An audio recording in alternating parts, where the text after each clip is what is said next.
ಹೆಚ್ಚು ಕಡಿಮೆ 28-29 ಗಂಟೆಗಳ ಬಳಿಕ ನಿನ್ನೆ ಉಡಾವಣೆಯಾದ ನಂತರ ತಮ್ಮ ನೌಕೆಯೊಂದಿಗೆ ಮಾತೃ ನೌಕೆಯನ್ನು ಇವತ್ತು 4 ಗಗನಯಾತ್ರಿಗಳು ಭಾರತದ ಶುಭಾಂಶು ಶುಕ್ಲಾ ಸೇರಿದಂತೆ ಅಂತರಿಕ್ಷದಲ್ಲಿ ಸೇರ್ಪಡೆಯಾದರು. ಬಹುನಿರೀಕ್ಷಿತ ಆಕ್ಸಿಯಂ 4 ಸ್ಪೇಸ್ ಎಕ್ಸ್ನ ಫಾಲ್ಕನ್ 9 ರಾಕೆಟ್ನಲ್ಲಿ ಸುದೀರ್ಘ ಪ್ರಯಾಣವನ್ನು ಮಾಡಿದ ಇವರು ಭೂಮಿಯನ್ನು ಸುತ್ತು ಹೊಡೆದು ಅಂತಿಮವಾಗಿ somewhere in the North Atlantic ರೀಜನ್ನಲ್ಲಿ, ಅಂದರೆ ಭೂಮಿ ಮೇಲ್ಗಡೆ ನಾನು ಹೇಳ್ತಿರೋದು, ಅಲ್ಲಿ ತನ್ನ ತಾಯಿಯನ್ನು ಹುಡುಕ್ತು.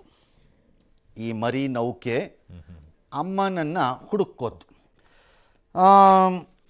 ಸುಮಾರು ಅರ್ಧ ಗಂಟೆ ಅಥವಾ 40 ನಿಮಿಷ ಮೊದಲೇ ಲೆಕ್ಕಾಚಾರಕ್ಕೆ ಪ್ರಕಾರವಾಗಿದ್ದಾಗ 5:50 ಹೊತ್ತಿಗೆ ಎಲ್ಲರೂ ಎಂಟ್ರಿಯನ್ನು ಕೊಟ್ಟರು. ಅರೌಂಡ್ 4 o'clock 4:10 4:20 ಡಾಕಿಂಗ್ ಮುಗಿದಿತ್ತು. ಬಟ್ ಆಮೇಲೆ there are some issues between 2 ಕ್ರಾಫ್ಟ್ಸಿನ ಪ್ರೆಷರ್ ವಾಲ್ ಇದರಲ್ಲಿ ಎಲ್ಲ, ಹಾಗಾಗಿ ಅದು ಸ್ವಲ್ಪ ತಡ ಆಯಿತು. ಆಮೇಲೆ ಆಡಿಯೋ ಸ್ನ್ಯಾಪ್ ಇತ್ತು, ಹಾಗಾಗಿ ಏನೇನೋ ಸ್ವಲ್ಪ ಈಚೆ ಆಚೆ ಆಗಿ ಕೊನೆಗೆ ಬಂದು ಎಂಟ್ರಿ ಕೊಟ್ಟರು.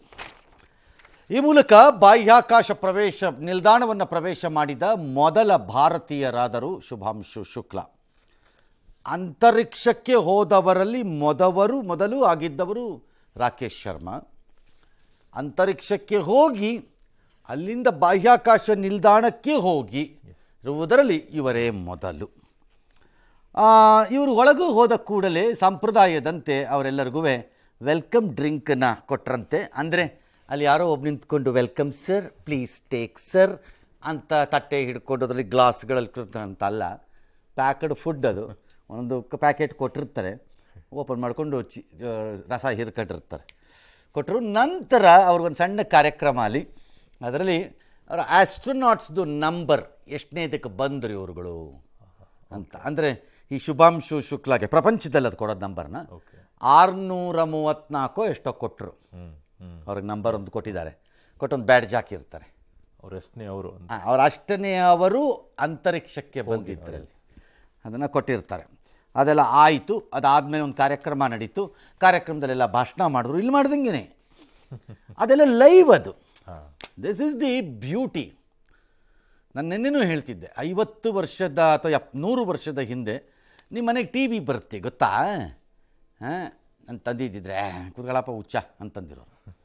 ಅಥವಾ ಈಗೊಂದು 50 ವರ್ಷದ ಹಿಂದೆ ನಿಮ್ಮ ಮೊಬೈಲಲ್ಲಿ ನಿಮ್ಮ ಮಗಳ ಜೊತೆ ಮಾತಾಡ್ಬೋದು ರೀ ಅಮೇರಿಕಾಗೆ ಅಂತಂದರೆ ಬಂದ್ಬಿಡುತ್ತೆ ಆ ಥರದ್ದೆಲ್ಲ ಅಂತಾನೆ. ಅವನು ಎಲ್ಲಿಂದ ಬಂದವನು ಅಂತನೋರು. ಹೀಗೆಲ್ಲ ಆಗಿಲ್ಲವೇ? ಹೀಗೆ ನೋಡ್ರಿ, ಇದೆಲ್ಲ ಆಗಿದ್ದಕ್ಕೆ ಸ್ಯಾಟಲೈಟ್ಸೇ ಕಾರಣ, no doubt about it. But how you have progressed beyond even satellite ಕಮ್ಯುನಿಕೇಷನ್ಸಲ್ಲಿ ಅಂತಂದರೆ, ಅಂತರಿಕ್ಷದಲ್ಲಿ ನಡೆಯುತ್ತಿರುವ ಕಾರ್ಯಕ್ರಮ ಅದು ಇವಾಗ ಅಲ್ಲಿ ನೀವು ನೋಡ್ತಾ ಇರೋವಂಥದ್ದು. ಅದು ಸ್ವಲ್ಪ ಯಾಮಾರ್ಬಿಟ್ರೆ ಭಾರತದಲ್ಲಿರೋ ಕೆಲವು ಟಿ ವಿಗಳಿಗಿಂತ ಚೆನ್ನಾಗಿ ಕಾಣಿಸ್ತಾ ಇದೆ. ಕ್ವಾಲಿಟಿ ಹಂಗಿದೆ ಕ್ವಾಲಿಟಿ, ಅದು ಒಳ್ಳೆ HD ಕ್ವಾಲಿಟಿ ಹಂಗಿದೆಯಪ್ಪ ನೋಡಿದ್ರೆ ಅದನ್ನು ಲೈವ್. ಎಸ್. ಇನ್ನು ಈ 14 ದಿನ ಈಗ ಅಲ್ಲಿ ಇರ್ತಾರೆ ಇವರೆಲ್ಲ. ಇವ್ರಿಗೆ ಅಲ್ಲಿ ಬುಕ್ಕಿಂಗ್ ಆಗಿರೋದು ಅಷ್ಟೇ 14 ಡೇಸು. ಆಮೇಲೆ ಖಾಲಿ ಮಾಡಬೇಕು ಜಾಗ, ಅನ್ಲೆಸ್ ತಾಂತ್ರಿಕವಾಗಿ ಏನು ದೋಷ ಬಾರದಿದ್ದರೆ. ಸುನೀತಾ ವಿಲಿಯಮ್ಸ್ಗಾದಂಗೆ ತಾಂತ್ರಿಕವಾಗಿ ದೋಷ ಬರ್ಕೊಡ್ದು. It may be from any possibility, ಕ್ರಾಫ್ಟಿಂದಾನೂ ಇರ್ಬೋದು, ನೌಕೆ ಕಡೆಯಿಂದಾನೂ ಇರ್ಬೋದು, ಅಥವಾ ಅದರ್ವೈಸು ಇರ್ಬೋದು. ಈ ಅವಧಿಯಲ್ಲಿ ಒಂದಿಷ್ಟು ಸಂಶೋಧನೆಗಳನ್ನು ಮಾಡ್ತಾರೆ. ಡ್ಯಾಶ್ ಮಾಡಲಿ, ಭಾರತದ್ದು ಮಾಡ್ತಾರೆ, ಮಾಡಲಿ, ಭಾಳ ಸಂತೋಷ. ಎಲ್ಲರೂ ಒಬ್ಬರನ್ನೊಬ್ರು ತಪ್ಕೊಂಡು ಹಲೋ ಆರ್ ಯು ಅಂತೆಲ್ಲ ಫ್ರೆಂಡ್ಶಿಪ್ ಮಾಡ್ಕೊಂಡಿದ್ದಾರೆ ಅಂತೇಳಿ ಒಳಗೋದ್ಮೇಲೆ ಭಾಳ ಸಂತೋಷ. ಎಂಜಾಯ್ ಮಾಡಿ. Welcome aboard the International Space Station. Pilot Shubhanshu Shukla is the next second as a member of Axiom Space. The International Space Station is next to cross the hatchway, and warm hugs all around and applause breaking out here inside of Mission Control Houston and International Space Station Flight Control Room, and Tibor Kapu, the 4th and final member of Axiom Mission 4, representing Hunor in the nation of Hungary, their first visit to the International Space Station as well.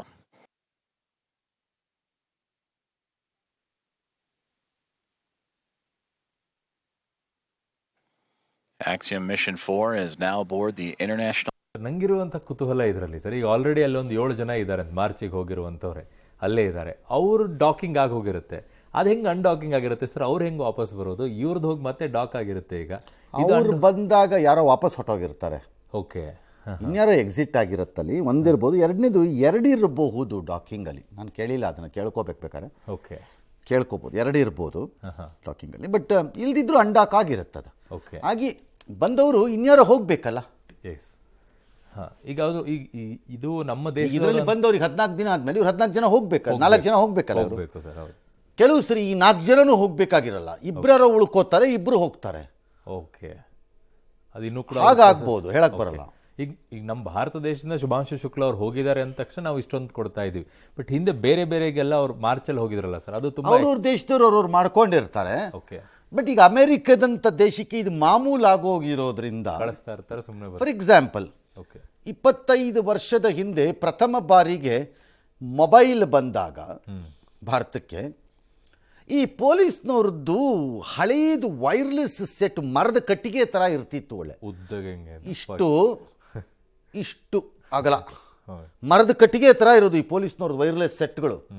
ಅದನ್ನು ಎತ್ಕೊಂಡು ಓಡಾಡೋದು, ಅದಕ್ಕೆ ಕಬ್ಬಣದಲ್ಲಿ stand ಮಾಡಿಸಿರೋರು ಬುಲೆಟ್ಗೆ, ಅದ್ರೊಳಗಡೆ ಇಟ್ಕೊಳಕ್ಕೆ ಅದು ಅಷ್ಟು ತೂಕ ಇರ್ತಿತ್ತು. ಅದು ನಿಧಾನವಾಗಿ ಅದು ಹೆಂಗಾಯ್ತು ಅಂತ ಗೊತ್ತು. ಹಾಗೆ ಮೊಬೈಲ್ ಬಂದಾಗ ಮೊಬೈಲ್ಗಳು ಹಾಗೆ ಇದ್ವು, ಇಷ್ಟು ಉದ್ದುದ್ದು ಮೊಬೈಲ್ಗಳು. ಒಳ್ಳೆ ಲ್ಯಾಂಡ್ಲೈನ್ ಫೋನ್ ನಿಂಗೆ ಹಿಡ್ಕೊಂಡು ಮಾತಾಡ್ದಂಗೆ ಒಳ್ಳೆ ಲೆಕ್ಕ ಇತ್ತು ಅದು.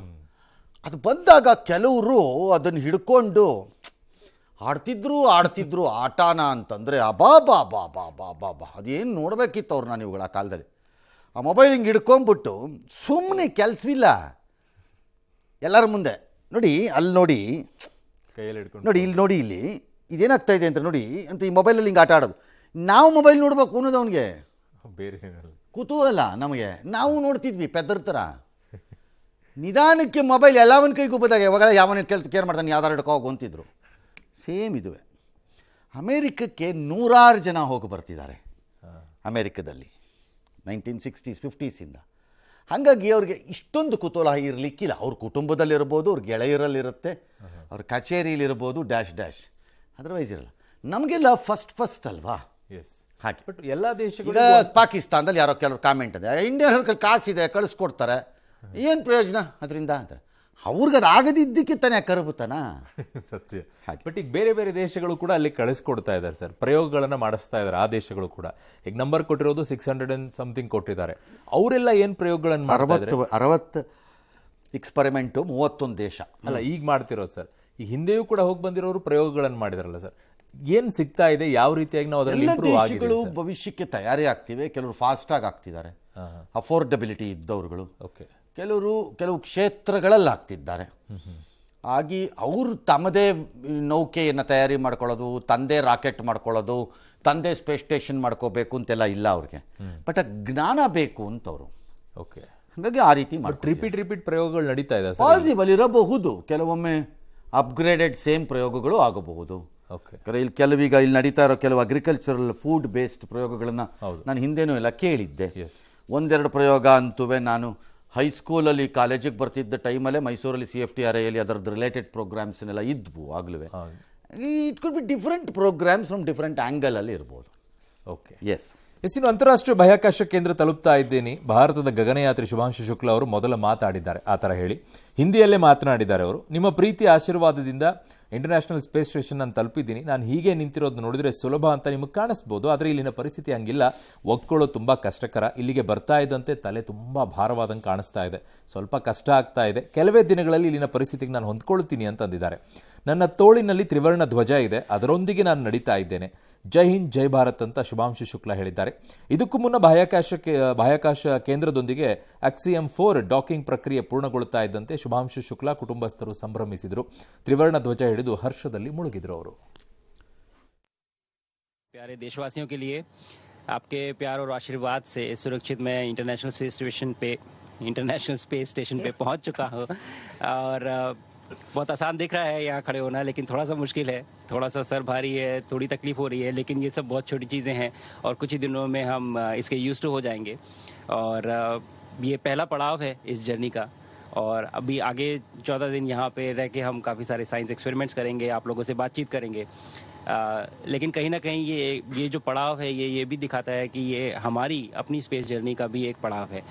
तो मैंने बात की थी आपसे कुछ देर पहले जब मैं ड्रैगन में था, और अभी यहाँ से आगे भी बात करता रहूँगा। चलिए इस जर्नी को बहुत एक्साइटिंग बनाते हैं। बहुत मेरे ಸಾಮಾನ್ಯವಾಗಿ ಇಲ್ಲೇ ಒಂದು ಪ್ರದೇಶದಿಂದ ನಾವು ಈ ಕಡೆಗೆ ಹೋದಾಗೆಲ್ಲ ಹ್ಯುಮಿಡಿಟಿ ಜಾಸ್ತಿ ಇದ್ದಾಗಲೇ ನಮ್ಗೆ ತಡ್ಕೊಳಕ್ಕಾಗಲ್ಲ ಸರ್. ಹ್ಯುಮಿಡಿಟಿ ಇದಲ್ಲ ಇದು. ಅಲ್ಲಲ್ಲ, ನಾರ್ಮಲ್ ಯಾವ ಥರ ದೊಡ್ಡ ಒಂದು ಪರ್ವತವನ್ನು ಹತ್ತಿದ್ರೆ ಮೀನ್ಸಿ ಲೆವೆಲಿಂದ ತುಂಬ ಮೇಲಕ್ಕೆ ಹೋದಾಗ ಆಕ್ಸಿಜನ್ ಕಡಿಮೆ ಆದಾಗ ಇಲ್ಲೇ ಆಗತ್ತೆ, ನಿಮ್ಗೆ ಅರ್ಥ? ಹೌದು, ಇಲ್ಲೇ ಆಗತ್ತೆ. ಹೌದು. Lack of oxygen supply to brain ಆದಾಗ ಡಿಸೋರಿಯಂಟ್ ಆಗತ್ತೆ, ತಲೆ ಭಾರ ಆಗುತ್ತೆ, ತಲೆನೋವು ಬರುತ್ತೆ, ಇದೆಲ್ಲ ಬರುತ್ತೆ, ಅಡ್ಜಸ್ಟ್ ಆಗಿ ಸ್ವಲ್ಪ ಕಷ್ಟ ಆಗುತ್ತೆ. ಈ ಥರದ ಪಾಸಿಬಿಲಿಟೀಸ್ ಸ್ಪೇಸಲ್ಲಿ ಆಗೋದು ಬಹಳ ಸಹಜ ಕೂಡ.